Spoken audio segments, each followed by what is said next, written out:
ইয়াৰ পৰা চাওক আপোনালোকে এই গোটেই পথটো গোটেই উৰণ সেতুৰ ওপৰত এনেকে এতিয়া চপৰকে এনেকে গোটেই এইবোৰ এনেকে উদ্বোধন হোৱা এসপ্তাহ হোৱা নাই, কিন্তু আজি এই পৰ্যায়ত আগলৈ চাওক অকণমান ঠাই নহয়, গোটেই ব্ৰিজখনৰে প্ৰায়ভাগ ঠাই এনেকুৱা ধৰণে হৈছে। চাওক ইয়াতে চাওকচোন প্ৰায় ৩-৪ ইঞ্চি তললৈকে গৈছে। সেইবোৰ চাওক চাৰিওফালে বাৰিষাৰ সময়ত এই গাঁতত আকৌ পানী জমা হ'ব। মানে চৰকাৰখনে অকল ঢাল ঢোল বজাই উৰণ সেতু বনাব, তাতে কাৰো আপত্তি নাই, কিন্তু কামটো উৎকৃষ্ট মানৰ হ'ব লাগে। এনেকে যদি এসপ্তাহ নহওঁতে চপৰে শিল বালিবোৰ ওলাই পৰে, তেনেহ'লে একদম নিম্নমানৰ কাম হোৱা আমি জনসাধাৰণে ইয়াতে দেখা পাইছোঁ।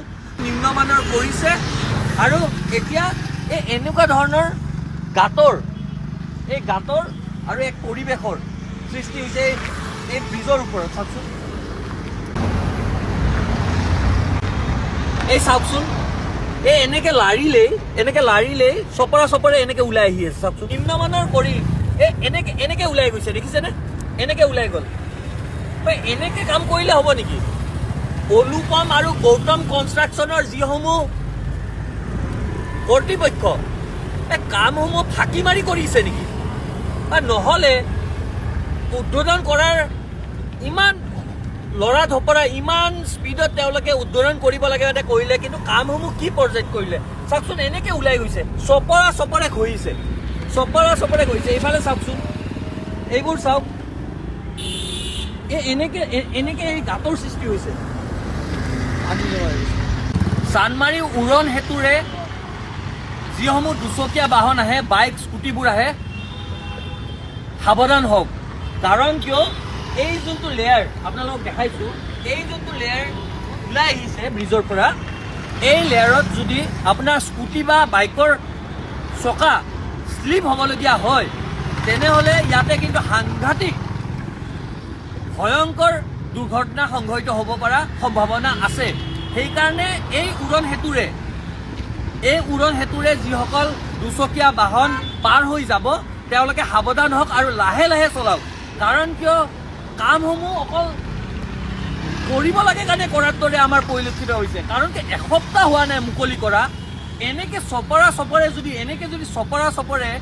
যদি শিলবোৰ ওলাই আহে, এই ব্ৰিজৰ ওপৰত এনেকে গাঁতৰ সৃষ্টি হৈ পানী জমা হৈ, তেনেহ'লে আমাৰ ৰাইজৰ ধনেৰে নিৰ্মাণ কৰা এখন উৰণ সেতু উন্নয়নৰ পৰিপন্থী আমি নহয়। উন্নয়ন হ'লে আমি ভাল পাওঁ গুৱাহাটীবাসী হিচাপে, কিন্তু কাম উৎকৃষ্ট মানৰ হ'ব লাগিব, উচ্চ মান পৰ্যায়ৰ হ'ব লাগিব। অকল কাম কৰিব লাগে কাৰণে কৰিলে নহ'ব নহয়। আজি যিখন ব্ৰিজ গুৱাহাটীৰ পৰা উত্তৰ গুৱাহাটী সংযোগী, সেইখন ব্ৰিজততো এনেকৈ চপৰে এৰা নাই, শিলবোৰ ওলাই অহা নাই। তাতে কামসমূহ অকণমান উচ্চ মান পৰ্যায়ৰ হৈছে, উৎকৃষ্ট মানৰ হৈছে, কিন্তু এইখন ব্ৰিজত আমি যিটো দেখা পাইছোঁ, এনেকৈ চাওকচোন কিমান ইতিমধ্যে তাৰমানে 3-4 ইঞ্চি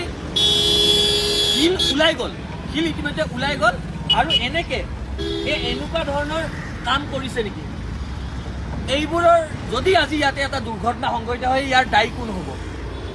আৰু এটা আমাৰ আহ্বান গৌতম আৰু অনুপম কনষ্ট্ৰাকশ্যনৰ সেই কৰ্তৃপক্ষলৈ, আপোনালোকে নিবিদা পাই আপোনালোকে কাম কৰিছে, কাম কৰক, কাম কৰাত কোনো আমাৰ কথা নাই, কিন্তু কামসমূহ আপোনালোকে উৎকৃষ্ট মানৰ কৰক।